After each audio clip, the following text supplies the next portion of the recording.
Boa tarde novamente a todos. Obrigado por se fazerem presentes, né, dando esse tempo para nós conversarmos sobre Stingage. Agradeço aí a oportunidade de dar bem e a atenção de todos vocês. Meu nome é Baltazar, é assim que eu sou tratado normalmente. Minha experiência de profissional na área de engenharia começou como na inspeção de equipamentos, né? Eu atuei 22 anos em inspeção de equipamentos. Depois eu fui para manutenção, fiquei 8 anos na área de manutenção. Depois voltei para construção e montagem, né? Para a área de engenharia de construção e montagem. Então, eu tenho alguma experiência, eu acho que a gente vai trocar. Por que surgiu essa ideia do Stingage? É que já me ajudou em muitos problemas quando eu atuava tanto na inspeção de equipamentos, principalmente na inspeção, mas também, como eu já trazia essa experiência da inspeção, me ajudou muito na área de manutenção, ok? Vocês fiquem à vontade, o que eu souber eu vou discutir, conversar com vocês, o que eu não souber vou procurar e volto a informar através da Mendes, da Juliette e retransmito a vocês, se for o caso, ok? Eu tentei fazer de uma forma bastante simples, mas para isso eu preciso dar um overview aí em propriedades de materiais, tá? Basicamente os ensaios mais comuns, né? Tração, ok? Torção. Com esses dois ensaios a gente vai entender bastante o funcionamento do Stingage para a gente poder atuar tanto na área de civil, na área de mecânica, ok? Eu acho que vai ajudar bastante o entendimento, esse overview. Se tiver, falar, poxa, não precisa desse overview, vocês me escrevam aqui, tal, que eu pulo os slides, ok? Fiquem à vontade. Mas eu acho interessante para conceituar e até para vocês poderem, na vida prática de vocês selecionarem o que está ocorrendo, né? Qual é o fenômeno físico que está acontecendo para vocês selecionarem o Stingage correto, tá? Ok? Então, eu vou pôr no modo tela cheia. Eu gostaria... vocês estão me ouvindo bem? Alguém poderia dar o feedback? Está tudo ok? Se alguém puder... Bom, eu vou colocar em tela cheia. Eu vou eu vou tirar a minha tela para deixar só a tela do slide, ok? Mas qualquer coisa vocês me retornem, por favor. Ok, escuto bem, ok. Obrigado, Ivan, Cláudia, boa tarde a todos. Laura, prazer. Luiz Rodrigo, Rochelle, Ana Carvalho. Olha, tem muita moça, hein? Tá bom. Os meninos precisam tomar cuidado aí. É isso aí, engenharia para todo mundo. Muito bom. Graças a Deus chegamos assim. Quando eu comecei não era muito assim, não. Mas vamos lá. Prazer estar com vocês, viu? Muito obrigado pela atenção de todos. Eu vou continuar, tá bom? Eu vou fechar essa careca daqui para não brilhar em vocês. Ok. Vamos lá. Vamos passar para o modo apresentação. Ok. Então, a história de Stingage, né? Ela remonta um pouquinho do início da fase pós-Segunda Guerra Mundial. Na Segunda Guerra Mundial aconteceram alguns eventos catastróficos na construção de navios. Teve o esforço de guerra, que a gente estuda em história, né? E quando a gente fala, a gente não tem noção da dimensão que isso significa. Esforço de guerra significava fazer um navio, seja para transporte, um navio-tanque, ou para transporte de tropas, né? Ou cargas secas, né? Que era munição, armamento, carro de combate, em 15 a 30 dias, cada navio. E isso teve uma série de navios que, inclusive, navegou aí até a década de 70, os remanescentes, né? Mas ele teve um problema muito sério, que resultou em quebra de vários cascos, às vezes com mar calmo, às vezes ainda no porto, para entregar um navio para a tropa, esse navio quebrava. E outros fenômenos aí já pós-guerra, com o início de aviões a jato.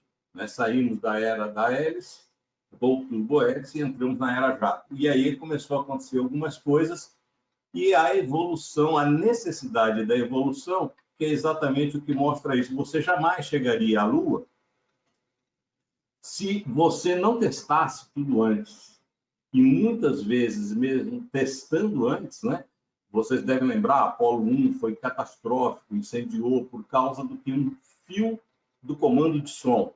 Então, as coisas têm que ser testadas. No nosso mundo de Stargate, ele remonta lá, ó, a história em si, o fenômeno físico em si, começa-se em 1843. E até hoje, a leitura dos fenômenos é feita com a ponte de Winston, que vocês já, né, devem conhecer, né? Em 1843, que fazia aqueles 4 resistores incluídos, você media, nós temos aqui, vocês vão ver o diagrama, como que é feito, e entrava em equilíbrio e ele conseguia descobrir o valor sempre de uma 4ª resistência, ponte de Winston. Você media a tensão nos dois resistores no meio, você divide a ponte ao meio, então você consegue o equilíbrio R1 vezes R3, R2 vezes R4, você descobre sempre o 4º resistor, porque a tensão sendo a mesma, ele equilibra, porque ele tem aquele reostato que varia a resistência. Essa é a grande, vamos dizer assim, a física por trás do efeito para nós usarmos o Stargate até os dias de hoje. Obviamente, né, que as interfaces mudaram, que os resistores são adaptados para ler aquilo que você quer. A história continua, 1881, alguns anos depois, né, 48 anos depois, 1880, o Curie, que é esposo lá, marido da Marie Curie, né, aqueles mesmos da radiografia, né, também começou a estudar, nos interessa aqui os fenômenos piezoelétricos, ok? Ou seja, quando alguns cristais, quando eu causava uma deformação, eu gerava um arco elétrico. E tinha o efeito ao contrário, isso foi provado. Né? Quando eu aplicava uma DDP nos bornes desses cristais, né, eles acoplados a uns filamentos que possibilitassem isso, eles se deformavam. A partir daí, tem os problemas que nós convivemos até hoje. E não são poucos. O que nos distancia daqueles navios que eu comentei, e voltei alguns slides aqui só para a gente entrar no assunto, é que a engenharia mudou de forma que a gente tem que conhecer o comportamento em uso antes da entrega do produto. Por isso que nós estamos vendo aqui são os destrutivos, de forma quando eu entregar, eu sei quais são os limites de uso dele. Ok? Eu sei quais são os pontos de deformação, eu sei quais são os pontos de resistência, eu sei quais são as performances esperadas. Existe uma coisa, bom, aqui é até legal a gente falar alguma coisa. Vocês notem, né? Para quem gosta de sentar na janelinha do avião, e tem gente que tem medo, gosta de sentar aqui, vocês notem que a alavanca que se move mais é sempre, né, em relação ao ponto fixo, que é a ancoragem na parede da aeronave. Essa pessoa aqui tem um braço maior, então ela se desloca mais, ela sofre mais, ok? Isso é regra, sempre vai acontecer assim. A tendência é que o maior esforço da alavanca, né, no final dela. Por isso que quanto maior a alavanca, mais força você consegue atuar na outra extremidade, ok? Então, mas esperamos que isso nunca vá acontecer. Só estou falando que tem gente que tem medo de sentar na janela, então tem esses problemas aqui, ok? Vamos lá. Então, a classe que eu me referi são dos aviões Liberty, e os navios Liberty e os aviões Comet One. Esse foi o primeiro jato comercial. Esses aviões foram os primeiros jatos comerciais. E ninguém conseguia descobrir o que estava acontecendo. Obviamente, no da classe Liberty foi resolvido sem estudo, com estilejo nem nada. E o Comet também. Por isso, algumas vidas foram perdidas, tanto no navio como no Comet. A partir daí, começou-se a existir, como no caso do Gana, era muito comum na década de 40, final da 40, 50, comparar-se as necessidades de engenharia, o triângulo do fogo, o tetraedro, tal, aconteceu o tetraedro da engenharia de materiais, que significava o seguinte na época, né? E significa até hoje, você tem o desempenho a partir do conhecimento de ciências básicas, física, química, realmente, matemática, as propriedades com que você está fazendo, os processos envolvidos na obtenção de uma determinada estrutura, para você poder qualificar e quantificar. Esse fenômeno aconteceu junto com a evolução da estatística, foi tudo muito junto com Henry Ford, né, na fabricação em série. Isso tudo foi alavancado junto. Ou seja, na verdade, eu tenho que ter premissas de conhecimentos para que, quando eu tenho o produto acabado, eu saiba exatamente antes do uso quais são os limites de uso, de emprego desse material, desse equipamento, desse carro.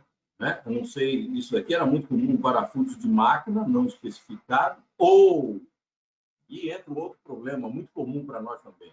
O cara usa um braço de alavanca, o torque é 30 newtons, o cara põe 100 newtons, não tem dúvida. Né? Ou o uso errado. Por isso que eu tenho que conhecer o uso para descrever os limites do que eu estou entregando. Olha, só um pouquinho, isso aqui é rapidinho, um slide, 2 eu mostro o avião.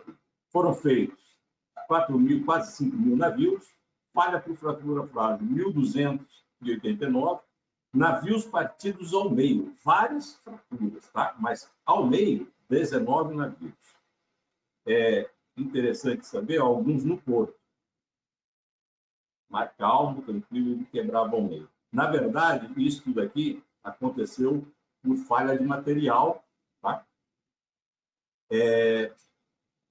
Baixa adição de manganês, no caso, que depois aumentaram para sequestrar a formação de alumínio, óxido de ferro, que ficava nas chapas e quando laminava, mantinha, né? Não tinha ultrassom, não tinha essa tecnologia toda. E vocês imaginem, está aqui o esforço de guerra. Vocês imaginem os navios. Aqui significa o seguinte: ele está fazendo a parte elétrica de comunicação, o outro aqui está instalando os motores, porque no estaleiro estava, né, o batimento de pilha, fazendo a carcaça, vamos fazer assim, a estrutura do navio. Então, eles iam afastando até entregar isso aí, ok? Era realmente o chamado esforço de guerra. Bom, ó, esses navios é o que depois corrigiram esses problemas e sobraram alguns e foram vendidos aí para a frota da Marinha Mercante no mundo inteiro. E existe nos Estados Unidos, lá no porto de Nova York, uma biblioteca com um navio desse, que conta a história, inclusive, de fabricação dele. Okay? Bom, se acontecesse essas coisas em 2015 para frente, a coisa seria mais ou menos assim, né? Isso de outra geração, vamos dizer. O Comet foi um pouquinho mais grave, né? Passado aí uns 15 anos já, né? 20 anos, ele foi aprovado para voo comercial, era um espetáculo de avião, só que após uns 6 meses de uso, começaram a cair aeronaves do nada, em voo, fazendo contato do nada, o avião caía e, pior, né? O pessoal de pesquisa de causas de acidente não conseguia localizar partes do avião. Caía no meio do mar, não tínhamos as tecnologias existentes hoje, e não conseguia. Até que um belo avião, infelizmente, também aconteceu, o defeito dava-se aqui. Por quê? Vocês estão vendo que tinham concentrações de tensões, os acabamentos não eram esmerados, vamos dizer assim, a sobreposição de chapa, a colocação dos rebites provocavam, na verdade, tensionamento. Mas isso aqui, nós só viemos descobrir depois. E o que acontecia é o seguinte, o efeito catastrófico só ocorria quando uma falha, vocês estão vendo as duas escotilhas aqui, do ADF, quando uma emendava com a outra. As que caminhavam para fora, a cabine de pressurização segurava. Mas quando essas duas se encontravam, ou seja, colapsavam. Ok? Caíram, parece que 3 aviões desses. Vocês podem ver o arrancamento aqui. E esse avião nunca mais voou. Tem 5 aviões desses também no Museu da Aeronáutica, quem se interessar. Está lá o Comet, um avião espetacular, muito bonito para a época, obviamente, né? Mas não deu certo. Bom, vamos agora começar a falar aí do nosso Stingate. Como eu disse, nós temos que dar um review, eu tenho que falar para vocês, porque eu me sinto melhor vocês conceituando como funciona. Não existe, né, um material ou uma propriedade isolada. Né? Se eu falar para você até na cidade, ela vai variar de acordo, vamos começando aqui, dos estímulos que eu vou fornecer, das envoltórias que esse material vai estar submetido. A vibração, né? Tanto a frequência... Pois não, tem uma pergunta aqui, deixa eu ver se tem... Opa, cortou um pouco. Ok. Travou, 14h40. Tem algum problema? Voltou ao normal, pessoal? Me deem um feedback se voltou ao normal, senão eu paro. A Renata aqui. Oi, Renata. Está me ouvindo? Tudo ok? Legal. Então, vou retornar. Não adianta a gente falar de cada propriedade sem perceber que cada uma delas será sensivelmente alterada de acordo com as envoltórias onde ele vai trabalhar. Então, além daquelas propriedades que nós vimos lá, que eu preciso de conhecer, porque eu tenho que saber o uso, né, e como eu vou adequar esse uso, conhecendo onde vai ser usado, cada propriedade dessa, pressão, temperatura, vibração, cada estímulo vai trabalhar em cima de uma propriedade dessa forma diferente. Às vezes, benéfico. E às vezes, nem tanto. Legal. Obrigado, pessoal. Eu estava lendo ali o feedback, está tudo normal. Ótimo. Bom, as principais são essas. Eu selecionei algumas aqui para falar um pouquinho só de torção e um pouquinho de tração, porque o restante, vocês... Mas nós vamos falar um pouquinho de tenacidade, uma propriedade interessante, que é uma dica para vocês, né, na vida de vocês aí sobre tenacidade, retirada de corpos de prova e até a colocação do Stingate, ok? Então, eu vou avançar, mas é só review, realmente, não se estresse, não vai ter gráfico, não vai ter nada, ok? Não vai ter gráfico, assim, pergunta sobre gráfico, vocês vão lembrar rapidinho. Dureza, todo mundo já, né? Lembra o tio Drauzio lá, resistência da superfície, a penetração do material. Módulo de elasticidade é o módulo de rigidez. Em relação a essa, nós vamos bater nela, porque é o princípio de funcionamento da maioria dos Stingates, dos casos que eles resolvem. Relação entre a tensão mecânica aplicada ao material e sua deformação correspondente em regime elástico. Né? Lembrando, elasticidade, regime elástico. Tranquilo, né? Lei de Hooke. Lembra? De Hooke. F igual a Kx, tio Drauzio. Dutilidade, capacidade de um material ser deformado plasticamente por tração. A dutilidade é a capacidade dele ser deformado plasticamente, ou seja, ele não tem mais o efeito bola, não vale a lei de Hooke, certo? Aí eu tenho a deformação permanente, plástica. Maleabilidade, capacidade de material ser deformado plasticamente, mas por compressão. Ó, que maravilha. Né? Todo mundo sabe, concreto excelente para compressão. Mas para outros tipos de esforços, ele não é muito bom. Aí o que a gente faz? A gente pega um pouquinho de aço, né? e põe lá, pronto, resolvi o problema. Resiliência, capacidade do material absorver energia em regime de deformação elástica, lei de Hooke de novo, efeito mola, resiliência.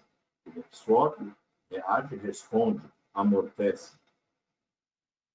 F igual a kx, já tínhamos dito. Tenacidade é a absorção de energia, né?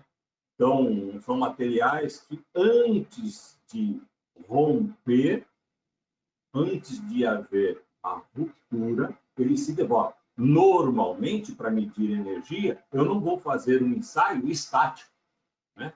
Para medir tenacidade, eu faço um ensaio dinâmico. Lembra do martelo, do cutelo? Lembra? Tudo lá. Okay? Energia potencial, né? Um pêndulo com um cutelo, transforma em energia cinética, ok? Ponto mais baixo, maior energia cinética, onde toda a potencial vira cinética, e rompe o corpo de prova. O ponteiro de arrasto determina qual foi, em quilojoules normalmente, na determinada temperatura, lembra das envoltórias?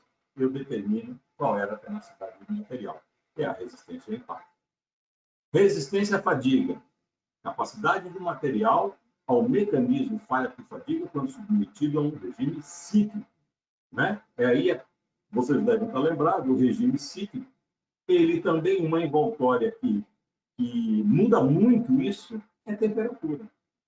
Às vezes, eu tenho um material excelente para trabalhar a menos 20 e eu coloco ele para trabalhar na temperatura, trago para o país aqui, internalizo ele e jogo na temperatura de, vamos lá, colocar numa balança mecânica de rodovia aí a 60 graus na insolação, eu tenho um problema seríssimo. Ok? O material é ruim? Não, a envoltória que eu trouxe ele não é mais a mesma, ele mudou. Okay? Daí a necessidade do tetaé do lado, a gente conhecer para onde vai. Resistência à fluência. Lembrando de fluência, o que é fluência, né? Fluência é um material que sofre quando, sem aumento, né? Sem aumento de cargas, normalmente a temperaturas elevadas, ao carregamento mecânico estático, sem aumento de carga, eu coloquei carga, ele resiste à carga, segura, mas, submetido à temperatura, o material começa a escoar. Okay? Então, a resistência é exatamente qual é, a fluência é exatamente a capacidade dele resistir a esse mecanismo de deformação. Okay? Bom, todas essas propriedades é função da estrutura, né, do material que eu estou estudando. Lembra? CFC, CCC. Bom, alguns usos de materiais de engenharia e suas propriedades. Tem aqui é só para a gente conversar realmente, não precisa densidade, alongamento, a ruptura e coeficiente de Poisson. Alongamento. Primeira coisa, vocês vão falar, pô, já li elongamento. Muito bem. Em física, elongamento é correto. É isso mesmo.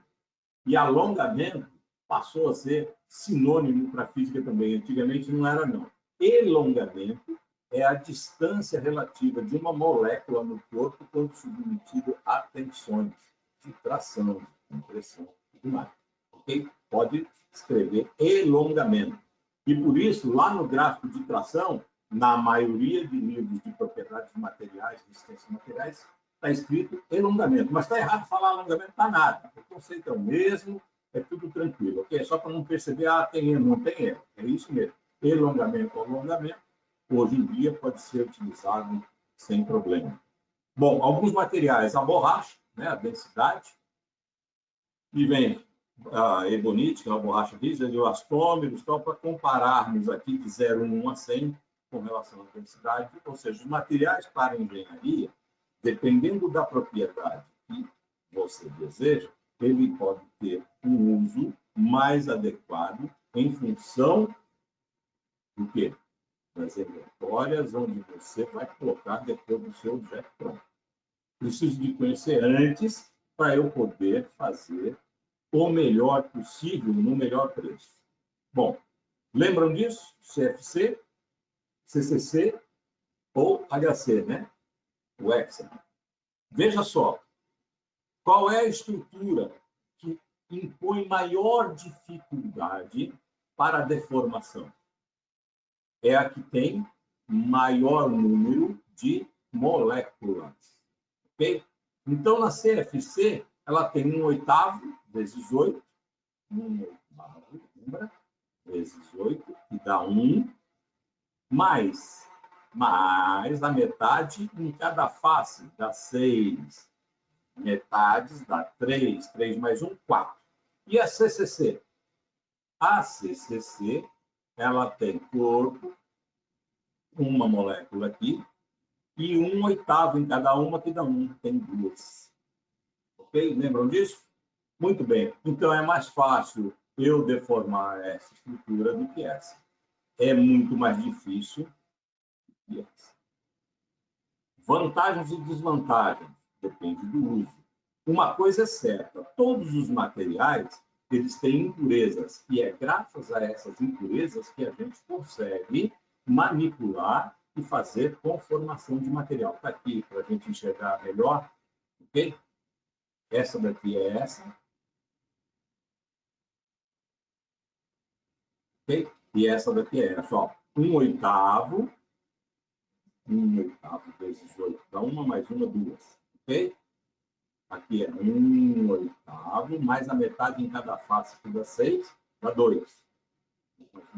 Então, esse daqui tem uma compacidade maior, portanto, ele é mais difícil, menos maleável do que o outro. Ok? Vamos em frente? Agora entramos no gráfico. Lei de Hooke. Vocês lembram disso? Esse aqui é a região de proporcionalidade. A tangente de alfa é igual a elasticidade e a deformação ou alongamento ou elongamento está aqui no eixo Y. Aqui é o módulo de elasticidade, dado pela relação que tangente de alfa, cateto oposto sobre cateto adjacente. Lembra disso? Tensão sobre deformação, elasticidade. Aqui, nem todo material, né, tem essa curva bonitinha, tem uns que dão a variação, depois o limite de resistência mecânica, nem todos são perfeitos. Aí você tem, só lembrando, isso aqui não faz parte dessa aula não, hein? Só estou lembrando, já que está aqui, vou falar. Você traça uma paralela com uma deformação que você saiba que é compatível com o seu material, que não vai ocorrer absolutamente dano nenhum, normalmente em torno de 1 a 2 milésimos, paralela. Aonde ela atingir, esse é o limite que você pode usar. Ok? Para você ter o limite de elasticidade. Aqui são as regiões abaixo, né? Um aço dúctil, um aço frágil. Se estivesse falando de tenacidade, seria toda essa área aqui, toda a área. Então, óbvio, um material muito duro é muito frágil. E se é muito duro e é muito frágil, ele não é tenaz. Ao contrário, o material dúctil é muito tenaz, ele tem uma alta tenacidade. Ele absorve energia muito melhor que o material. Então, as energias absorvidas do dúctil é toda essa. Vamos em frente? Bom, aqui a gente começa a ver o que acontece no ensaio de tração. Normalmente a seção não é essa, mas se fosse, é mais fácil de visualizar o Poisson, né? Que o Poisson relaciona a área. Mas a tensão média é a razão entre a força e a área. A força, área zero, força e área zero. A área zero, que é essa aqui, a maior azulzinha, ok? Quando eu aplico uma tensão, ela fica mais esbelta. Lembra disso? Muito bem. A relação L0, ou seja, L final menos L0, dividido pelo comprimento inicial, ΔL sobre L0, é exatamente a deformação. Lembra lá do outro gráfico? Você tinha elasticidade, agora vezes a deformação, é a lei de Hooke, medição. Ok? Lembram disso? Qualquer dúvida, se tiver, se eu puder ajudar, tudo bem. Não é o fruto da palestra ainda, não. É só para a gente entender depois. Muito bem, inscrição e redução diária. Está aqui a relação. Vocês devem estar lembrados. Qualquer dúvida, perguntem. Os diagramas, que é para entender. Esse aqui ajuda a gente bastante. Eles têm uma, tudo bem. Já falamos, eu acho que... Bom, características, curvas, características, né, de diagramas de extensão de informação, material mais frágil, um material não linear, um material que tem bem característico, né, o escoamento dele, um material dúctil sem patamar, é aquele que a gente consegue transferir aqui uma paralela para estimar a deformação. Esse é o padrão de estudo, né? Comportamento elástico, onde ocorre o escoamento. Enquanto isso está ocorrendo, o material sem variação de carga está escoando, ok? Está aumentando de tamanho. Ocorre o encruamento com elevação enorme de esforços e menor variação de deformação, ok? Alguém perguntou. Vamos tirar... Saiu a mãozinha da pergunta aqui, Juliette. Não sei se você está me ouvindo, mas se tiver alguma pergunta, pessoal, não sei se desapareceu o campinho das perguntas aqui, sem motivo aparente nenhum. Bom, tem uma mãozinha aqui, alguém querendo perguntar, eu não sei qual é o significado dessa mão. Espera só um pouquinho, deixa eu voltar.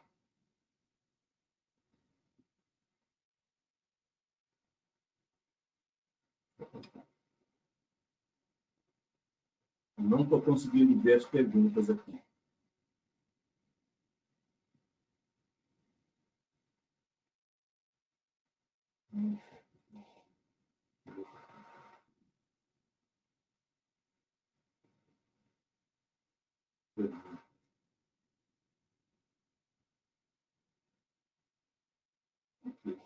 Eu vou continuar, pessoal. Se vocês tiverem...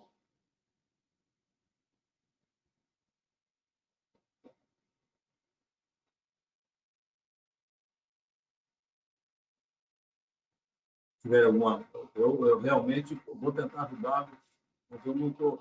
Eu estava tranquilo que estava vendo a interrogação ali quando faziam uma pergunta. Eu não consigo escrever com vocês agora, nesse momento. Vamos avançar. Até agora também não tem nada demais.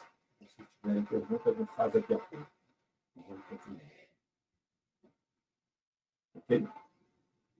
Bom, vimos o ensaio de tração, o ensaio de torção. Ele é um pouquinho mais complicado. Por quê?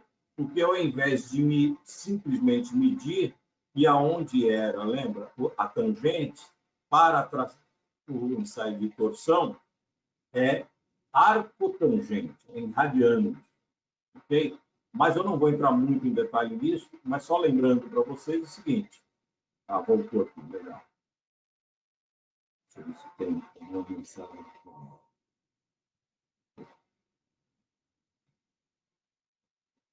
Apareceu e apareceu de novo.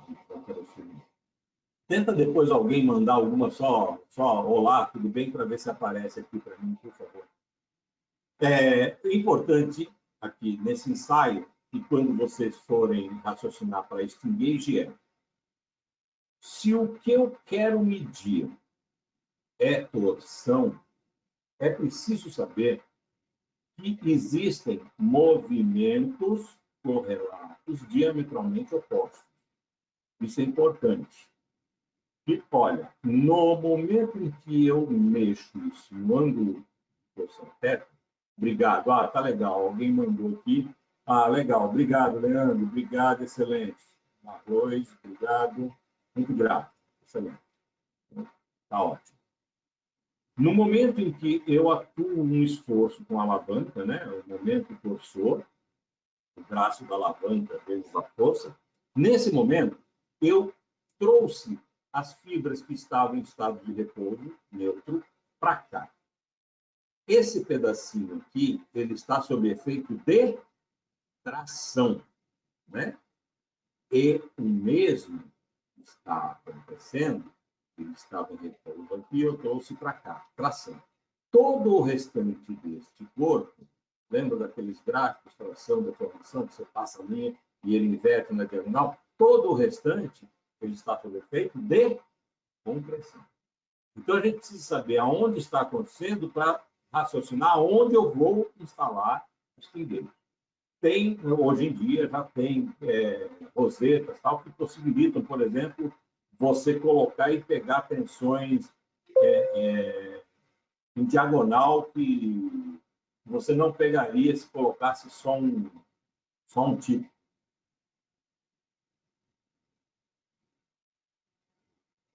Vamos lá. Ó, melhor visto que eu estava falando aqui, só que aqui está só de um campo, ok? Isso tudo que acontece aqui acontece no diâmetro oposto também, na superfície oposta, né? Não sei qual a melhor expressão. Outra característica bacana, quando vocês tiverem que instalar um steam gauge num ponto que está ancorado, num eixo ancorado para torção, eu estou falando eixo, mas é uma seção, tá? Aqui poderia ser uma seção retangular, um perfil quadrado, seja lá o que for. Quanto mais no extremo de esforços isso acontecer, mais sensível será os seus registros. Percebem que o ângulo θ aqui, ele vai fechando em relação a onde está o ponto de ancoragem. Isso acontece com qualquer seção. Ok? Então, vai colocar esse gauge, vê aonde está o ângulo de esforço, se conhecer, e coloca. Ah, mas eu não sei aonde. Legal, coloca 2 e você já vai ter a direção que essa flecha vai apontar para onde está o maior esforço. Isso aí, né, em 15 minutos de ensaio, 1 hora de ensaio, te define. Ok? Eu vou em frente. O gráfico de torção, por isso que eu falei, eu ia, né, perder esse tempo, perder não, dedicar esse tempinho para falar de taração e torção, que são muito parecidos e dão uma série de informações de outras propriedades do material. Tá? Então, o perfil de ensaio de torção é muito parecido, eu já tinha dito isso, né? Que agora a deformação angular aqui não é mais correlacionada, vale aqui a lei de Hooke, tá? Só que aqui é a arco tangente. Ok? Arco tangente, não pode esquecer disso, é radiano, né? Mas vocês vejam que o limite de ruptura é igual, né? O limite de resistência é muito parecido. O perfil é exatamente o mesmo. Ok? Não vou ficar muito tempo, só para lembrar coeficiente de Poisson. Esse também, nós começamos a falar, se eu comprimo essa barrinha, ela vai acontecer o que com a seção? Ela vai aumentar a seção da mesma forma. Por quê? Porque é compressão. Da mesma forma, se eu aplicar forças opostas, ou seja, tracionando esse corpo, a seção inicialmente a 0 vai reduzir para a seção a F. O Poisson, ele atua, na verdade, nos 3 eixos, né? É volumétrico. Então, você pode correlacionar como varia as deformações nos 3 eixos. Você pega o sentido que está aplicando a tensão, seja compressão ou tensão, coloca como denominador, então E1. Né? Essas são as deformações no sentido da aplicação das forças. E os dois, Baltazar, aqui está negativo. Ele é tido como negativo porque quando você traciona, ele dá prolongamento, a saída de tração, ele fica negativo. Na hora que você vai aplicar na fórmula, ele entrando negativo, corrige a fórmula do resultado da positivo. Ok? Por isso que o coeficiente de Poisson, quando você calcula, ele é negativo. Você aplica na fórmula o resultado fica positivo. Melhor explicação que tem é do elástico, né? Que se deforma nos 3 eixos. Ok? Que mais? O coeficiente de Poisson mede deformação transversal, né? Redução de área em relação à longitudinal, a aplicação de carga. Regra para fazer isso sempre é essa. A aplicação da carga, aqui eu vou ter as deformações no sentido de aplicação da carga. E os outros dois é as outras duas dimensões. Ok? Não precisa ficar guardando x, y, z, o y aqui, não. Aonde está a carga é o denominador. Onde estão as outras duas dimensões passarão a ser os numeradores. Ok? Vamos em frente. Bom, o Stingate. Agora, usando o mesmo ensaio de tração, um corpo de prova que já aparece com nossa realidade, o Stingate faz isso daí. Ele possibilita você medir em qualquer ponto de aplicação de força as tensões que ele tem, as deformações residuais ou permanentes que ele tem. Ok? Vamos em frente. Aqui eu falo a mesma coisa, não vou falar sobre cisalhamento, é muito parecido com a torção, tá? Torção comum. O que são? Né? Os Stingate são sensores. Eu acho que todos vocês já, de alguma forma, já tiveram contato com ele, mas se não tiveram, fiquem à vontade para perguntar. São sensores que utilizam uma dessas propriedades. Nós vamos ficar na área de engenharia, os mais utilizados são os óticos, piezoelétricos, capacitivos. E muito mais comuns, baratos e também com soluções muito adequadas, os piezoresistivos. Okay? Falamos da propriedade. Lembra? Aplicando uma tensão local de deformação, eu cesso a aplicação da tensão, ele volta ao normal. Todo mundo já viu isso? Isso daí tem aplicação na área de engenharia de consumo há mais de 30 anos, aqueles isqueiros, né? Eu acho que é o exemplo mais comum do piezoelétrico é o isqueiro. Mas existem muitas outras coisas aí. O relógio de quartzo, né? O relógio de quartzo mudou o mundo de cronometragem do tempo, né? Deu um salto com o quartzo.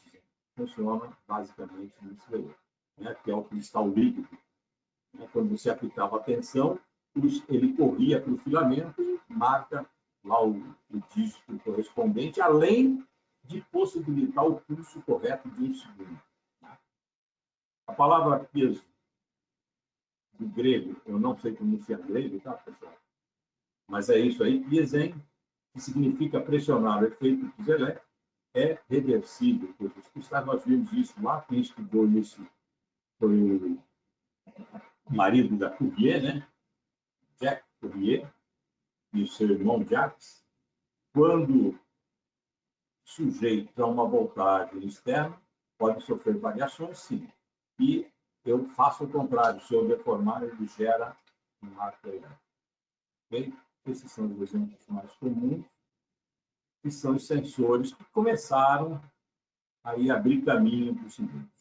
Uma outra, eu não sei se vocês já ouviram falar de vidros inteligentes. O pessoal chama de vidro inteligente, na verdade, é a utilização também de fenômenos piezoelétricos, que são utilizados em Stingate, que nós estamos falando aqui, só para vocês conhecerem, mas é basicamente o seguinte, eu tenho duas películas de vidro, aqui é um filme para dar resistência, porque a película é fininha de vidro, ela vai estar num sanduíche de polímeros, ok?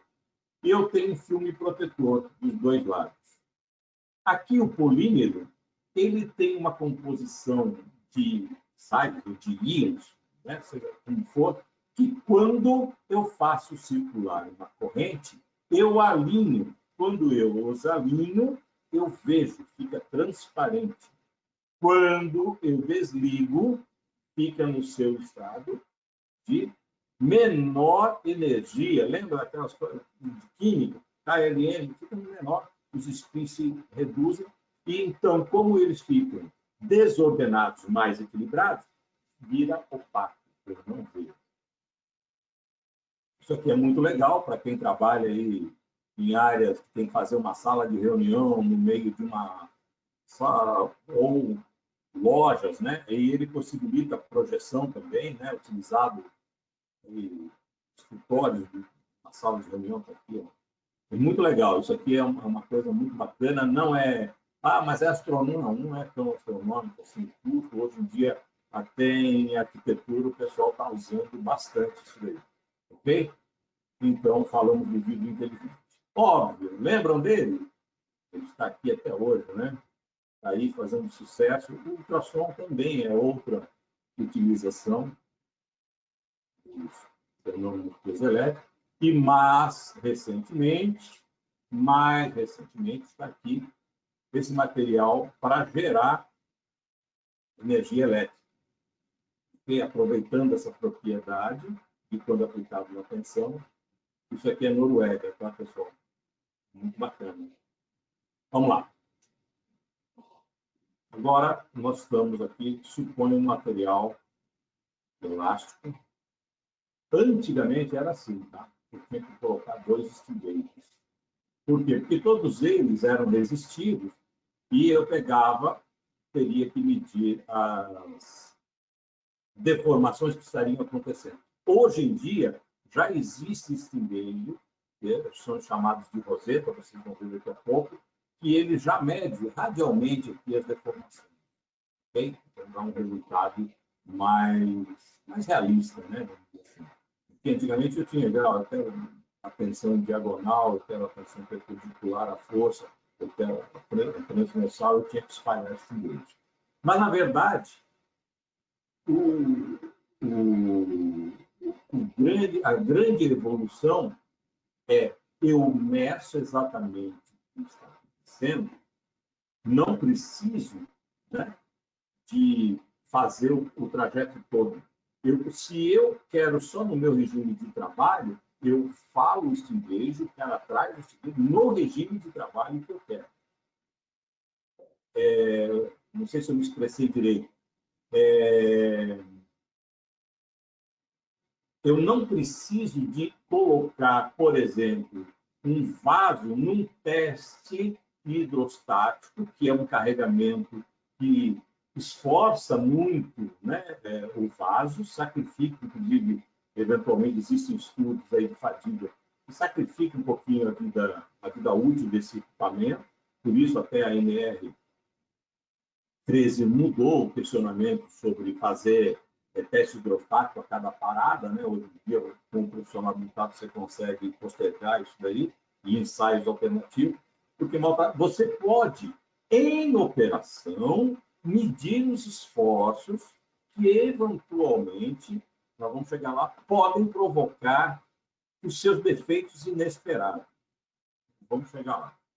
Bom, outro tipo de stinguejo acelerômetro, esses são usados em navios, em aviões, né? Obviamente em prédios também, né? Em estruturas físicas, porque ele, com a mudança, tá vendo aqui, ao invés, né, de resistores, ele usa capacitores e, como você muda o campo aqui, ele consegue medir, no caso para navio, para avião, a posição relativa e o deslocamento geográfico da onde ele está instalado. Então, você consegue saber, por exemplo, se está na rota certa, e hoje em dia, com as tecnologias do Wi-Fi, a arrendatária do avião, né? Porque avião não é comprado, avião é arrendado.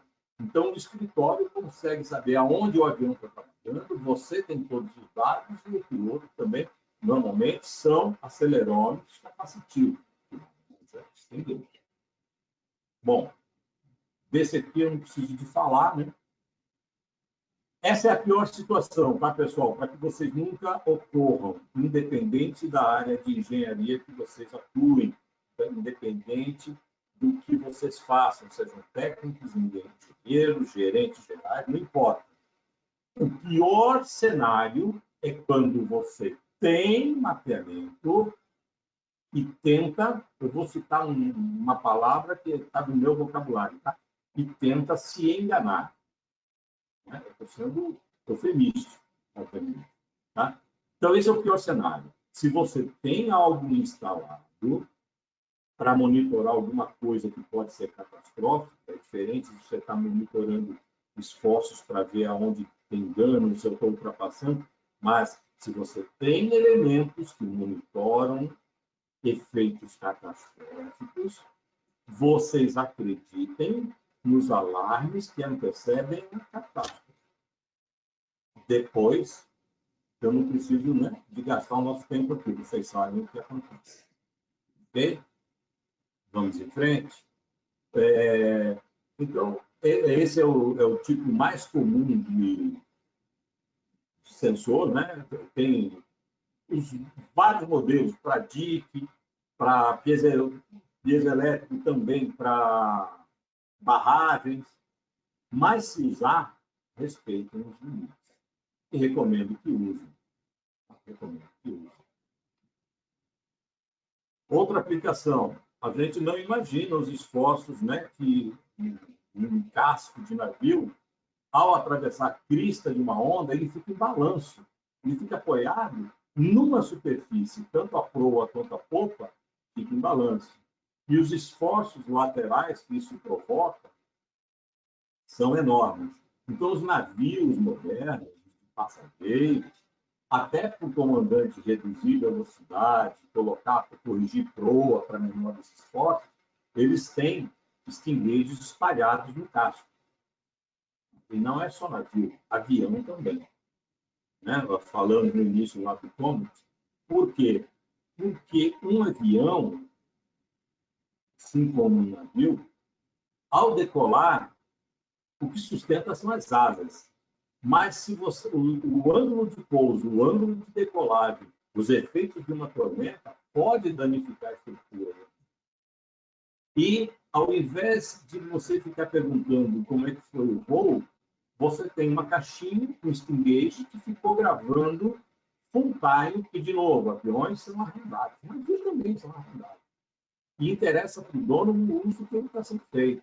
Então, se eu alugo um avião que está sendo mal usado, certamente o seguro daquela aeronave tem que ser para mim, que sou o arrendatário, eu tenho que tomar alguns cuidados.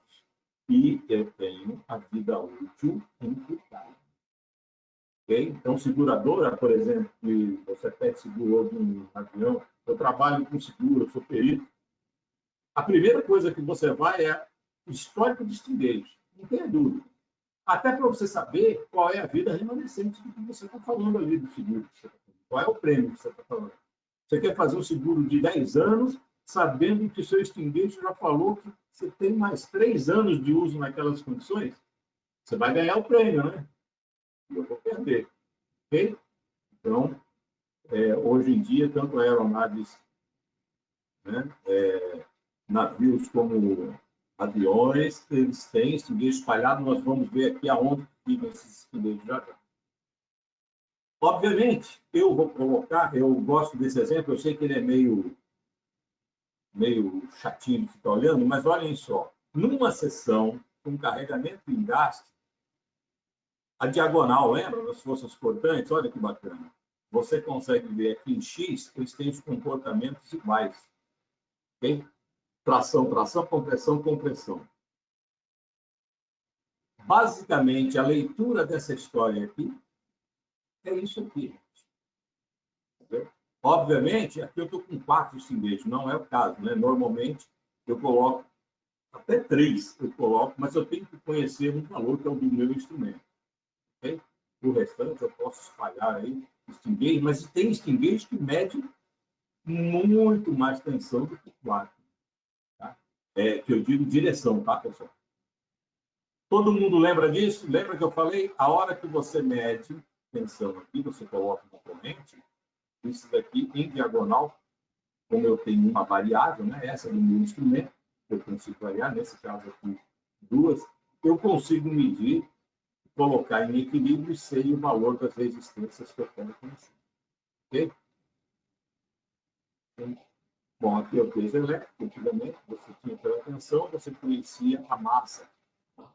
A balança aí de rodovia, normalmente, ferrovia, hoje em dia é assim, antigamente eram molas, né? Okay? Mas a leitura hoje em dia, tranquilo. Bom, chegamos aos nossos, vou chamar de chip aqui, mas as pastilhazinhas de extinguidor. Para ter ideia de tamanho, pessoal, como isso não perturba a operação, né, a planta, eu estou falando aqui da ponta de uma lapiseira. Tá? Existem menores. Existem alguns que eu consigo colocar em algumas engrenagens no vale do dente da engrenagem. Vale do dente, todo mundo pensa que a engrenagem, o fundo encosta, né? O coroa e pinhão eles casam a abertura, né, do ângulo, mas eles não encostam lá no fundo. Tá? Isso daria problema no movimento. Você consegue instalar este engage para ver o que está acontecendo ali. As rosetas estão aqui, são aquelas que eu falei que você, hoje em dia, isso aqui não existia, né? Hoje em dia você já consegue medir várias tensões, uma para cima só. Torção, tá? Forças de rádio, né? Forças cisalhantes. Aqui você instala, você contrata, esses serviços são contratados normalmente, por quê? Porque não vale a pena você ter um equipamento, não por isso daqui, o sensor é muito barato, né? Barato assim, falando para uma empresa, né? Um sensor desse está, aí, R$300, R$400. Não é isso. O problema é o software agregado que vem com a prestação de serviço. Além do que, eles são especialistas. Então, se você contar o teu problema para a empresa já vai posicionar e trazer os sensores mais adequados e pertinentes para aquilo. Porque se você pode cometer erro, primeiro, de não pegar, porque está medindo no local errado, ou com o sensor errado, ou no accuracy errado. E aqui não. Inclusive, vocês vão ver, eu tenho aqui uns 2 links, como faz isso aqui é muito simples. Então, eles criam para você, o design, eles projetam um para você, entendeu? Para o uso que você tem. Então, é interessante, é prestação de serviço, você não vai ficar, e você ainda pode, por exemplo, mas eu estou com uma construção lá em Marabá, e eu queria acompanhar, não tem problema, hoje em dia, você com o seu celular, você acompanha os esforços que estão acontecendo na sua máquina e na sua estrutura. Obviamente, tudo é preço, né? O que você está contratando? Eu quero aquisição de dados no campo, o preço. Eu quero aquisição de dados, mas eu quero acesso remoto. Outro preço. Mas que existe a possibilidade, existe. Ok? Função. Eu grudo isso na parede que eu quero medir, que são tensões de membrana. Lembra? Antigamente a gente usava aquele programa de elementos finitos do ANSYS, né, que são as tensões de membrana que apareciam nos equipamentos. Eu acho que eu tenho alguma coisa aqui ainda. Lembra? A função do strain gauge é a mesma. Ele mede tensão de membrana. Agora, é só tensão? Não. Você fala o que você quer medir. Eles vão produzir sensores com os materiais adequados para medir temperatura, okay? Para medir esforços cisalhantes, para medir tração, para medir compressão, que tem uma geometria diferente. Okay? Bom, como é que ele funciona? Exatamente por isso que eu comecei falando lá das propriedades dos materiais. Lembra? Tensão. O que é tensão? Força sobre área. O que é deformação? Delta-R, dividido por L, é a relação entre comprimento e comprimento. Okay? Multiplicando isso, tio Drauzio de novo, multiplica em cruz de segundo metro, tá? Essa brincadeira. E é isso que a ponte de Winston, em última palavra, faz. Né? O que, na verdade, ela faz é como quando eu estou tracionando os filamentos aqui, ó, são esses aqui é contato elétrico, tá? Os filamentos aqui diminuem a seção. O que acontece? Lembra da condutividade? Né? Condutividade, o que é? Lembra a propriedade dos fios, né? Em função da sua área. Como quando eu traciono, por exemplo, eu diminuo a área, o que acontece? Aumenta a resistência. Essa variação já é convertida, tem lá o software, já é convertida em megapascal, newton, o que você quiser, joule, se for estiver fazendo tenacidade, ok? Vamos em frente. Bom, aqui é legal a gente falar um pouquinho. Vocês, anisotropia, uma das coisas que mais pega quando se usa esse engage por exemplo, você está medindo o esforço num sentido. Bom, vamos lá, vou mudar. Você está tendo um problema no equipamento que, por exemplo, aparece trincas e você toda parada vai lá, faz partícula magnética e só aparece a trinca superficial. Está lá a trinca superficial. Você corrige, adoça, não precisa de soldar ainda, ou solda. Mais uma campanha, está lá a trinca. Você olha o teu mapa operacional, não houve variações abruptas ou incremento, né? Não teve abertura de PSV, não teve... E está lá aparecendo, está na hora de você descobrir o que era. Por isso que me ocorreu de fazer esse bate-papo dos primeiros, porque talvez agora, como o mercado está mais calmo, né? Imagino eu aí, vocês que estão na vida de fábrica produtiva aí, mas se tem algum problema assim, não sabe o que é uma hora de pesquisar. Essa é a hora, para quando voltar, você não ter mais esse problema. Então, me ocorreu isso. O que você deve fazer? O maior problema é você instalar e não ser na região mais adequada. Por isso que eu falei, é melhor vocês consultarem o primeiro preço do equipamento, alugar, e vocês terem já a certeza aonde você vai colocar esses sensores. Porque se você não tem se você já fez, se você já tem uma emissão acústica, não tem problema nenhum, você não precisa fazer isso, não. Você pega o cara e fala, ó, a emissão acústica falou que é nessa conexão, que é nesse bocal, que é nessa solda, ok? Está morto o problema. Mas se vocês não têm, é legal investir nisso. Por quê? Porque vocês vão estar fazendo o ensaio no local melhor para a detecção dos maiores esforços. Vamos lá. Uma das coisas que acontece é o fenômeno de anisotropia. Isso acontece mais em baixa temperatura, é mais evidente, mas isso acontece em qualquer faixa de uso, tá? Anisotropia não existe só para alta temperatura. O melhor exemplo de anisotropia, eu vou dar dois. Todo mundo é atual ainda existe. O outro, talvez, o pessoal mais jovem não conheça. Vocês lembram da fita cassete? Fita de vídeo, né? Aquela fita marrom, se vocês puxarem na longitudinal, ela é de uma resistência à tração, vamos dizer assim, respeitável. Respeitável. Mas, se você pegar na seção da largura dela e causar uma tração, vai se ficar. Por quê? Porque aquilo é uma cadeia de polímeros. E polímero, de novo, tio Drauzio, ela só tem rede em um sentido. Os polímeros crescem num eixo. Então, as ligações laterais do polimérico são muito frágeis, mas já as longitudinais são muito fortes, mas é eletrônico. Okay? Então, não consegue romper na longitudinal mais rápido. O outro exemplo mais atual é a sacolinha de supermercado. A gente reclama da sacolinha que rasga. Mas se vocês observarem, a sacola de polímero ela é para peso, com a normal.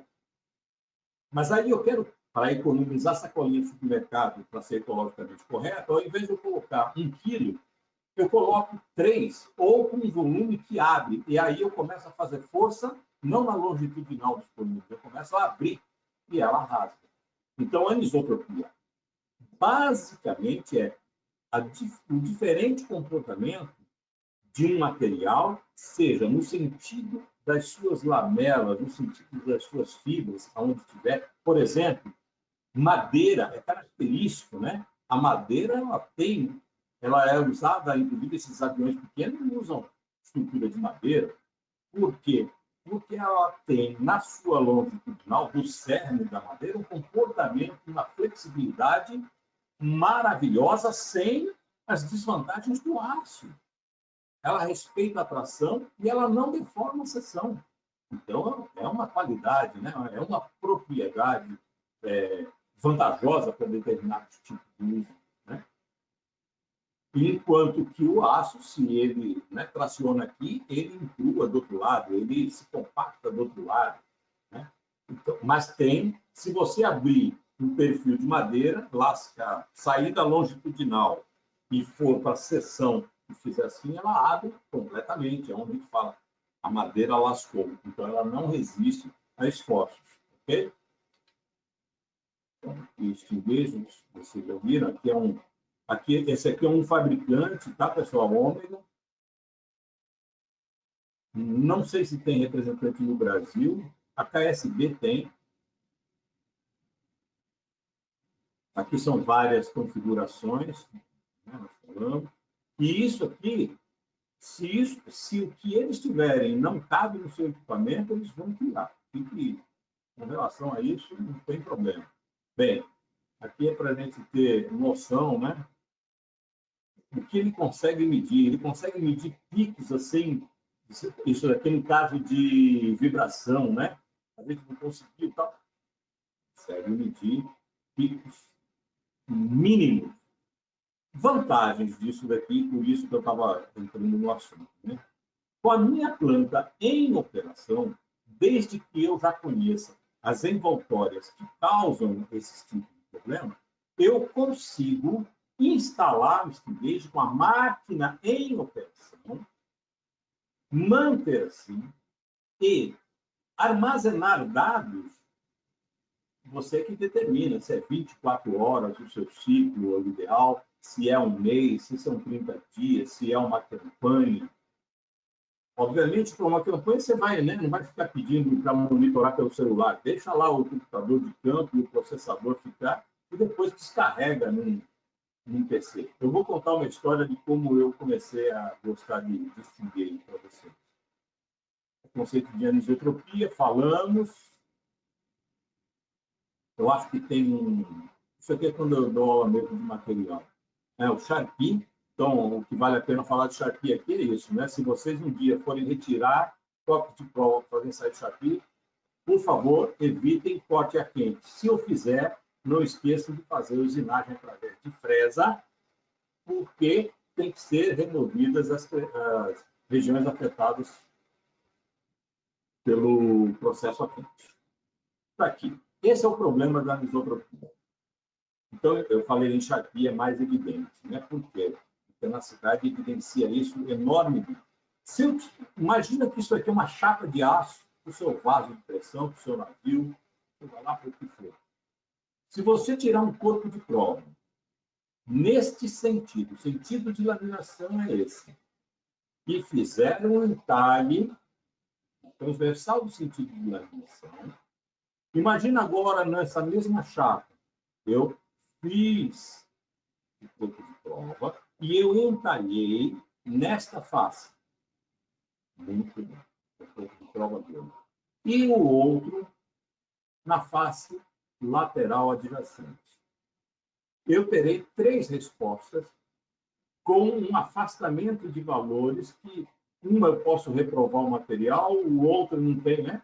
E o outro lá em cima. Primeiro, eu tenho que saber como que vai trabalhar para eu poder tirar o meu corpo de chão. Isso é a anisotropia. O resumo da anisotropia é como o material tem esse comportamento de anisotropia, eu preciso saber qual direção eu vou aplicar o impacto ou os esforços. Ok? Vou continuar. Aqui, CPOD, né, para acompanhamento de evolução de trincas, ok? Vocês vejam onde chega. O cara faz a pastilha no local mesmo. Tá? Cola numa pastilhinha e põe lá para trabalhar. Óbvio que isso daqui é uma representação da trinca. Tá? Isso aqui é aberto com laser, tal, com jato d'água, para representar a sua trinca. Mas ele vai medir a evolução ou aquilatar dados para quando chegar num nível separar. Ver se está evoluindo, se não está evoluindo. Importante, pessoal, desse slide, é vocês saberem que não pode fazer isso a grega.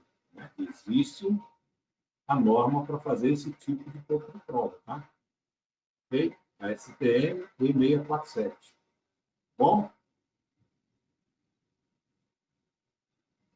Bem, a verdade é, não importa o que você queira medir, se for um transiente ou se for alguma coisa que provoca dano que seja mensurável, tem uma mensuração física real, você consegue, né, dos grandes problemas da indústria, vibração, temperatura, retração, compressão, esforços cisalhantes, torção, você consegue uma elucidação com Sting Gauge.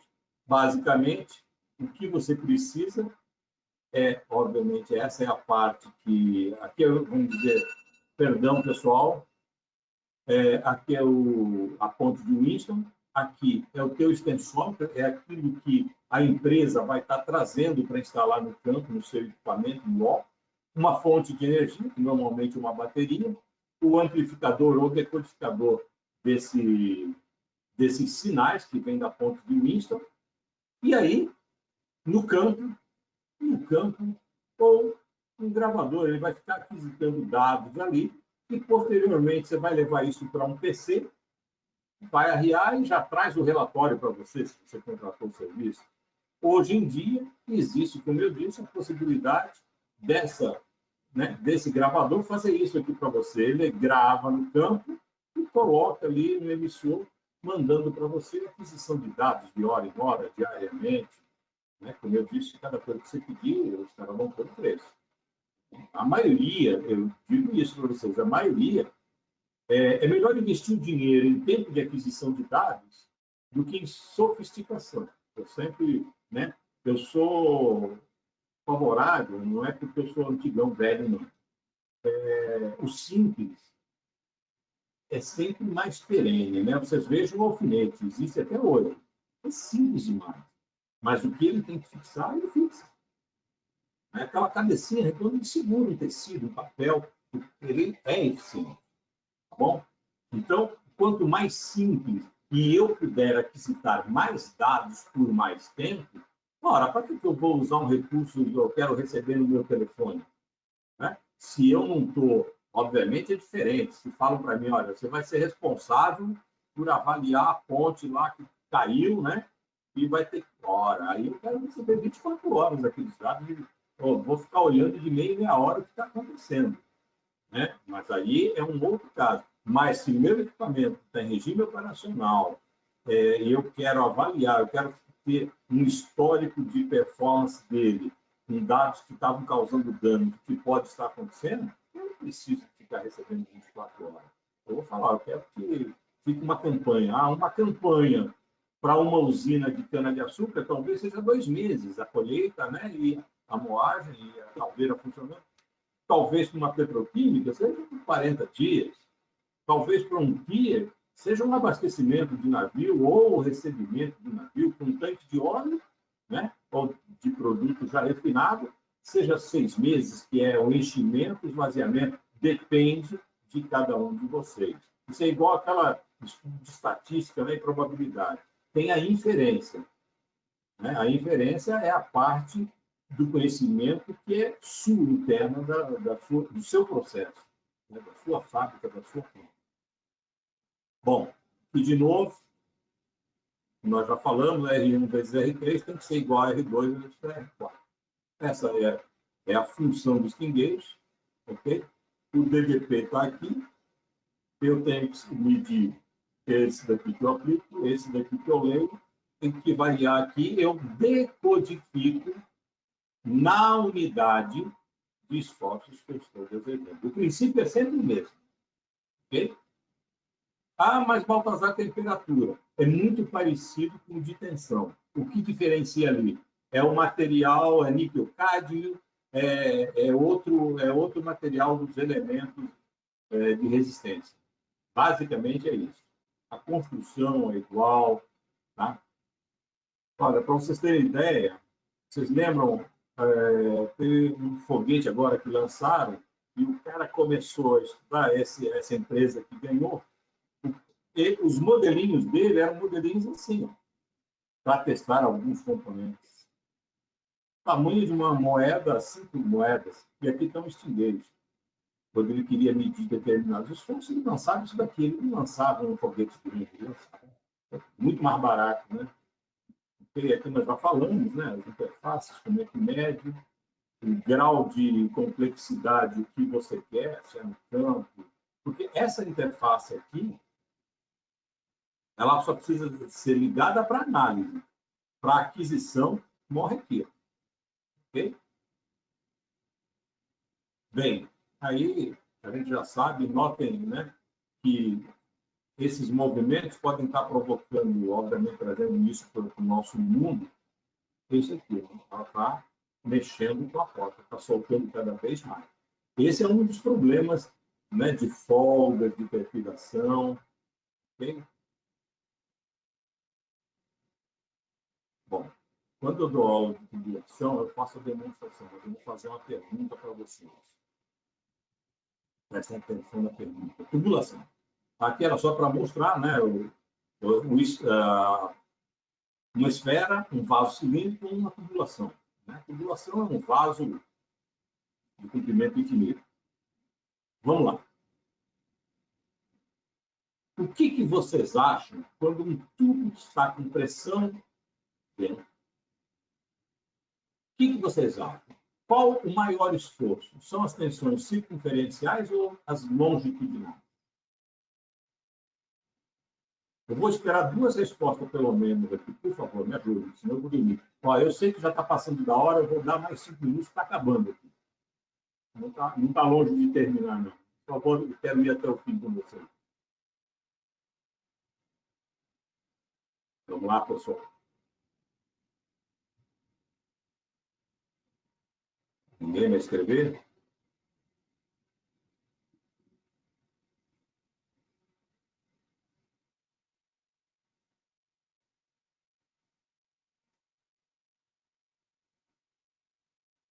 Bem, alguém escreveu. Obrigado. Isso. O vaso esférico, perfeito, é isso aí.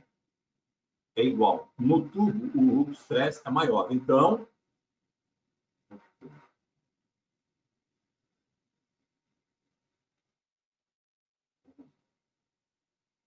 ok, Ivan.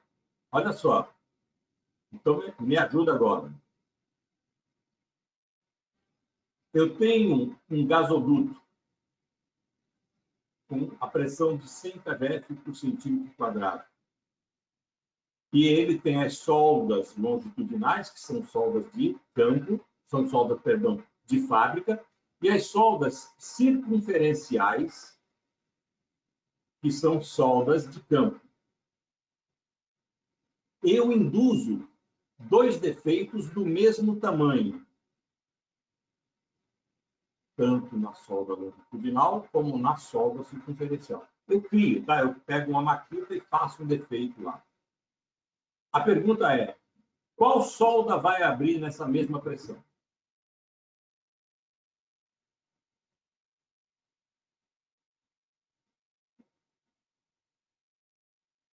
A solda longitudinal ou a solda circunferencial? A longitudinal. É isso aí. Eu ajudei perfeitamente. Na verdade, é por esse fenômeno que Barlow só usa a tensão longitudinal para calcular um vaso de pressão, tudo. Obviamente, depois tem o campo, a área de tangência e tudo mais. Mas para eu calcular, por exemplo, uma tubulação, um vaso cilíndrico, Barlow, ele fala, usa a tensão longitudinal. Ok? Mas o grande segredo, o paradoxo é, as tensões, eu quero que vocês guardem isso para extinguir, tá? Quando vocês forem comprar o serviço de extinguir. As tensões que abrem a solda longitudinal são as tensões circunferenciais. Entenderam? Ok? As tensões que atuam na longitudinal, que tensão? Circunferencial. Aí aqui tem um erro, mas não é meu não, isso aqui é do livro, viu? Ó, em M antes do F. Mas, ok, pessoal? O importante aqui é a atenção. Todo mundo entendeu? Vamos em frente? Era isso que eu queria que vocês guardassem. Por quê? Porque se eu estou com problema na solda longitudinal, o meu sting gauge tem que ficar na região da circunferencial. Ele tem que ser transversal ao tubo, que é onde estão atuando as tensões circunferenciais, que são o que vai abrir a solda longitudinal. E é 2 vezes. Quando eu dou aula, eu faço a demonstração. Hoje aqui não dá para fazer, tá bom? A tensão longitudinal é metade da tensão circunferencial. Por isso que rasga mesmo na longitudinal. Se alguém ficou com dúvida, pergunte. Então, vou comprar um sting gauge para pôr num vaso numa solda longitudinal ou circunferencial. Põe na longitudinal. Ah, mas eu sei, Baltazar, que o defeito está na conexão. Não, aí você sabe que o defeito está, você sabe onde você quer causar, medir os esforços que estão acontecendo. É diferente. Tá? Ok? É por isso também que a solda longitudinal já vem radiografada 100% quando é tubo, né? Ok? Vamos lá. Muito bem. A nossa planta, a gente presume que está tudo muito bem feito, tudo certinho, tudo montado e tubulação no vaso, mas o processo induz a esse tipo de ocorrência aqui. Por exemplo, né? Vocês viram? É uma bolinha de ar que ela vai crescendo, crescendo, crescendo, e ela explode e arranca um pedacinho de material. Quando ela arranca um pedacinho de material, nessa região, vai ser propícia que comece novamente a acontecer esse processo, que se chama, por exemplo, cavitação. Okay? Se for o que tiver sólido na linha, e ela começa a fazer essas vibrações.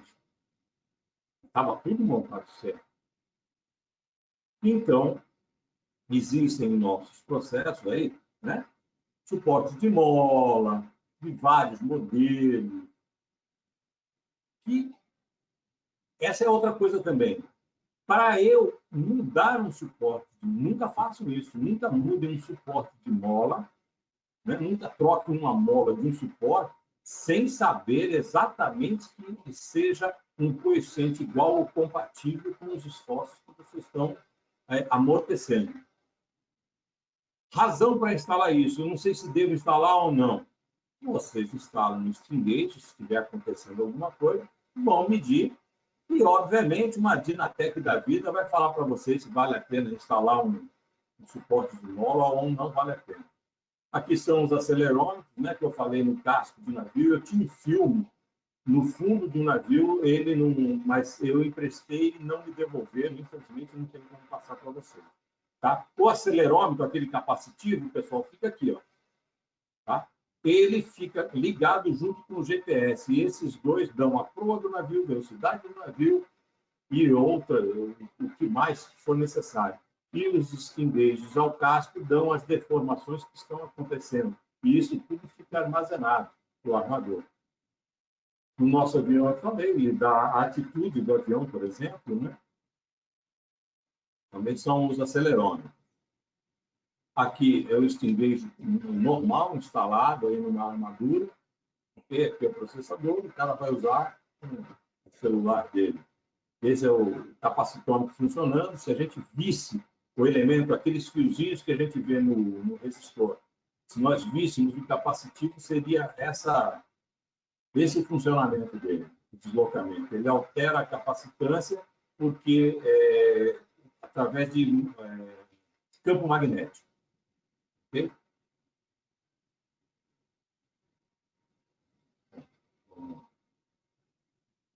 A instalação, isso aqui é antigo, tá, pessoal? Quem conhece Cidade de Santos, já vou acabar em 5 minutos, 4 horas eu encerro, pessoal. Eu atrasei um pouquinho no início por terminar, eu encerro.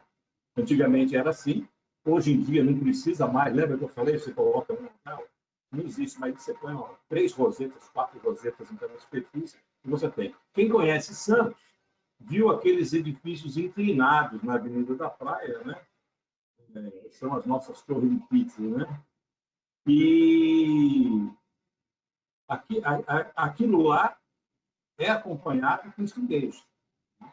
Obviamente, congelaram o solo, alguns, inclusive, retornaram o prédio, macaquearam, né? Fizeram um macaqueamento do prédio, e voltou ao normal, mas os que não são, de vez em quando, tem o extinguidor instalado, e o cara vai lá e pega os dados, para ver se a estrutura ainda suporta. Enquanto, como na Torre de Pisa, né? Enquanto a normal estiver cruzando no centro, não vai acontecer nada. Okay? Mas lá parece que estabilizou a maioria deles, mas desvaloriza o imóvel, então teve um imóvel que fez o macaqueamento. Foi muito legal. Um acelerômetro, uma configuração diferente daquela, tá? Mas também a variação de tempo. Um oleoduto, ou gasoduto, não importa, né? Um pipeline qualquer. Aonde você põe isso daqui? Por exemplo, se isso aqui vai ficar enterrado, mas você tem medição de ultrassom, por exemplo, de volume hoje em dia. Você coloca isso junto com um ponto de teste de proteção catódica, pronto, você tem leitura. Plataforma, um riser, você tem que medir isso lá na superfície. Como é que faz? Ninguém. Melhor sair desse tubo, fica lá. Cola no tubo o resto da vida e pronto. Lembra que eu falei da engrenagem? Né? Melhor, a engrenagem. Você desenvolve, obviamente, é outro tipo de pastilha, né? Mas você coloca o sensor aqui no vale do dentro da engrenagem. Okay? Aqui é o eixo e ele está medindo as transversais do tubo. Okay? Ferrovias. Bombas verticais com poço, pessoal, né? Normalmente essa região, essa aqui, né, do acoplamento interno, é uma região suscetível realmente a grandes esforços devido a desalinhamentos, né? Desbalanceamento. Nesses casos, é interessante, você não consegue definir se é alinhamento, se mandou balancear 200 vezes e continua. Pode ser um problema realmente de esforços aqui. Os esforços que estão aqui estão causando esses danos ou não? É uma saída para você colocar um seguro. Obviamente, aqui é um exagero, né? Mas o catastrófico é isso, né? A gente não pode esquecer isso. E outros são aqueles na indústria com os quais a gente se acostuma. Esse é o perigoso, né? Nós nos acostumamos e achamos que está normal. Normal não é, né? Tem que ver o que está acontecendo. Okay? Obviamente, o stinguejo também é usado em medicina, né? Próteses, né? Odontológicas, para desenvolver os materiais, os pinos, quanto que ele tem que resistir, qual é o esforço aplicado e tal. Está aí instalado stinguejo. Ossos para fazer prótese, o ângulo que vai ficar isso na rótula e tal, o stinguejo está lá. Óbvio, isso aqui é de cadáver, né? Para poder estudar, para poder fazer a prótese e utilizar no ser humano. Okay? Bom, nos aviões nós falamos. Um dos testes da Boeing, eu sei da Boeing, não sei dos outros, é uma deflexão de 10 metros de range, 5 para baixo, 5 para cima. Isso aqui é feito antes da entrega do avião, antes da pintura do avião. Porque todo avião tem que resistir a essa deflexão. Avião, Boeing, né? Um 747 da vida, não é um Pipe Hawk aí, não é isso. Okay? Mas o que eu quero dizer é o seguinte, é um range muito grande. E isso não é para se ficar fazendo fadiga. Mas o avião trabalha sim. Ele em voo, obviamente, não é 5 metros, mas ele fica trabalhando para cima e para baixo essa asa aqui. Tá? Aquelas tremidinhas que a gente sente, quando ele treme é porque a asa foi para cima. Quando ele alivia, a asa foi para baixo porque ele está carregando para cima. Obviamente, isso daí precisa ser controlado e historiado. Lembra que eu falei dos stinguejos? Então, são instalados vários stinguejos nas asas e ao longo da cabine. Com isso, independente, isso não é caixa preta, tá? Isso é controle de vida útil. Não tem muito controle de vida. Os slides. Oi, Tamara, eu vou falar com o pessoal da Dengue, a gente vê isso daí, tá? Ok. Bom? Existem meios, na verdade, normalmente quem arrenda, né, aquele equipamento coloca. Está aqui, né, representando um avião em voo, vocês vejam a flecha, né? Uma flecha normal, e óbvio, não é 5 metros que é o teste, mas tem. Agora, se o piloto é playboy, vamos chamar assim, o cara vai dar umas cabeçadas, vai ver como é que faz isso.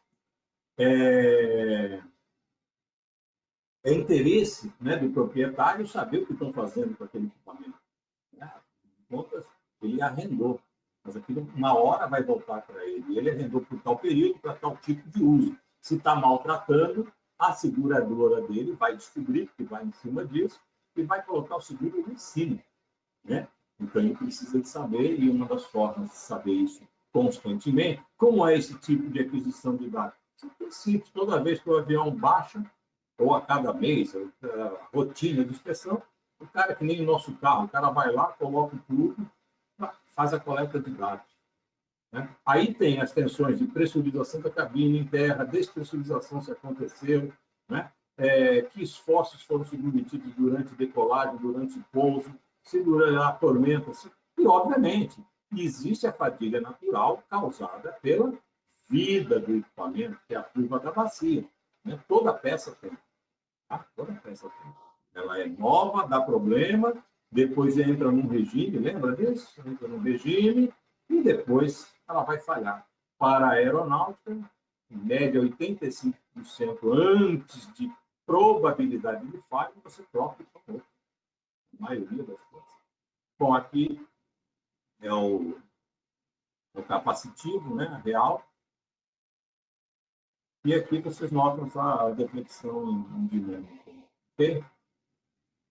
Muito bem, os esforços, onde pode ser aplicado. A indústria automobilística aplica isso em desenvolvimento de estrutura direto para monobloco, direto. Okay? Aqui está medindo campo magnético. Então, aí o uso, aí vocês vão se tornar mais especialistas do que eu. Porque eu falei de tamanho, olha, tamanho, vamos dizer, tamanho não é problema para a complexidade de dinâmica de solução que tem para isso. Okay? Bom, eu vou fazer aqui, rapidinho, pessoal. Acho que não dá 1 minuto de vídeo. Vocês vão gostar para gravar. Quanto que vocês acham que tem de pressão uma lata da Coca-Cola? Isso funciona muito direitinho.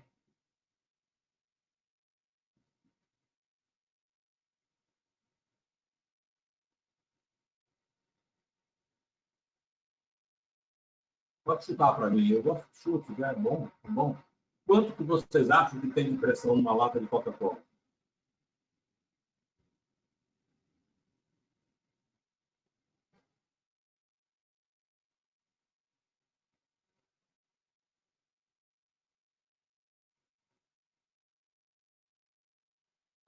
Entendi.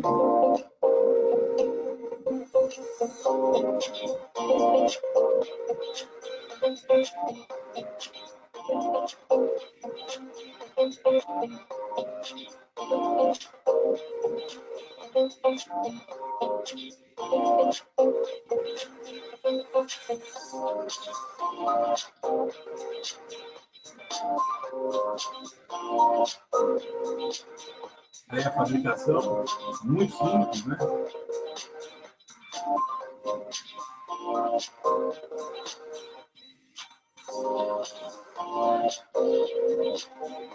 Colado na superfície, ou seja, o que vale são as membranas, realmente, e a operação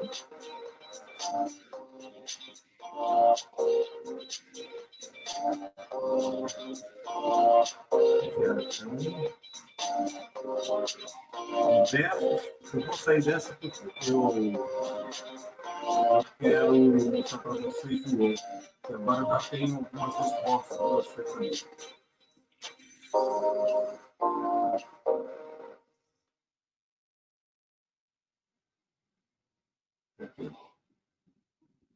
Vamos ver se eu acho o outro.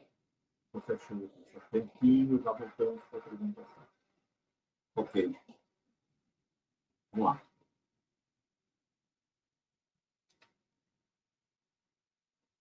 E a dinâmica da ponte de Winston, se nós pudéssemos enxergar, é exatamente essa, né? Aquilo que vocês acabaram de ver no filme, aqui representado um pouquinho mais simplicidade, mas com uma realidade virtual aí, mostrando o que estaria acontecendo em cada resistência.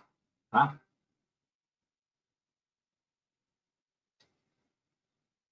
Deixa eu ver se eu acho da Coca-Cola para vocês.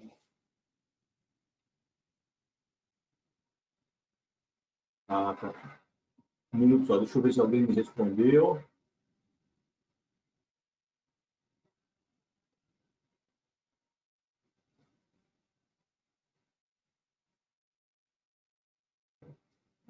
Vou passar só esse vídeo e a apresentação praticamente é isso. Se vocês tiverem alguma pergunta, podem fazer. Se não, muito obrigado. Desculpe esses minutos a mais devido ao início, tá?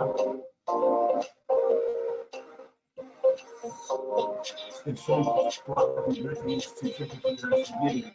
Sim, são consideradas fingueiras. Eu vou fazer a leitura alta para que todos tenham informação. Após instalar,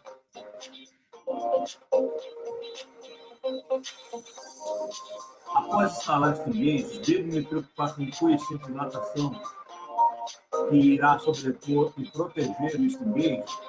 Se for você que instalar, sim. Se for o cara que alugou, ele vai colocar um elastômetro da vida, normalmente uma cola automotiva, tá? E você não precisa se preocupar com isso, não. Porque, necessariamente, você não vai romper o estringueiro. Lembra que eu falei? Você não vai, não necessariamente. Você queira levar um esforço tão grande. Ok? Mas, normalmente, você não vai. Então, vai resistir e esses elastômetros automotivos vão dar esse trabalho elástico tranquilo. Tranquilo. Não precisa se preocupar, não. Ok, Rodrigo? Qualquer dúvida, passa lá. Na verdade, eu passei aí. Eu não estou achando o vídeo, perdão, pessoal. Eu vi meu vídeo de próxima expressão, não é possível. Não é esse vídeo que eu queria. Eu gravei um monte de vídeo, mas não vai dar tempo. Eu vou ter que pedir desculpa para vocês. Deixa eu ver se eu acho aqui.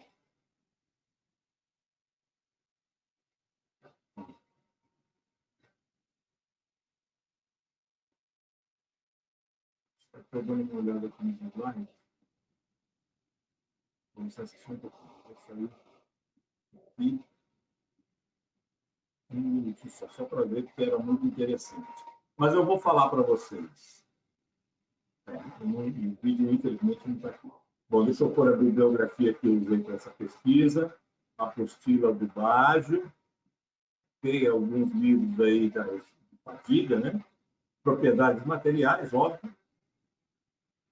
E essa que foi de 2017, que é o ASTM, basicamente daqui que eu tirei. Pessoal, se vocês quiserem fazer perguntas, eu vou ficar mais uns 3 minutos aqui. Há alguma prática? Sobre extensão nuclear? Existe. Se você pegar aquele ASTM que eu coloquei, é o ASTM 48, eu vou pegar especificamente essa literatura e vou passar para a Bend, aí ela passa para você, tá bom, Ana? Eu vou pegar especificamente o início, porque aquela ali já é mais só para fazer corpo de prova, né? Eu vou pegar, tá bom? A STM existe sim, tá? Mas são assim, não é prática recomendada. Eles falam sobre as qualidades dos sensores, né? Os modelos onde podem ser feitas escalas, por exemplo, né? E estruturas. Mas eu pego o número da STM e coloco isso, Tá bom? Ok? Pessoal, obrigado. Estou devendo para vocês